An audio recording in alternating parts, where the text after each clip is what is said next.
Hello. एक दिन की बात है। एक छोटे से गांव में एक बिल्ली रहती थी जिसका नाम मिन्नू था। मिन्नू निहायत नर्म दिल और होशियार बिल्ली थी। गांव के सब बच्चे उसे बहुत पसंद करते थे क्योंकि वो उनके साथ खेलती, उनका ख्याल रखती और हर मुश्किल वक्त में उनकी मदद करती। एक दिन मिन्नू जंगल के करीब चहलकदमी कर रही थी कि उसे एक बच्चे के रोने की आवाज आई। वो फौरन आवाज की तरफ दौड़ी।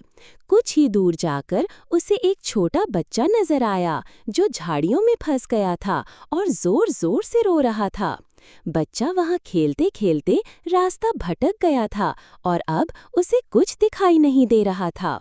मिन्नू को फौरन अंदाजा हो गया कि बच्चे को मदद की जरूरत है। उसने बच्चे के पास जाकर उसके कपड़ों को अपने दांतों से खींचा ताकि वो झाड़ियों से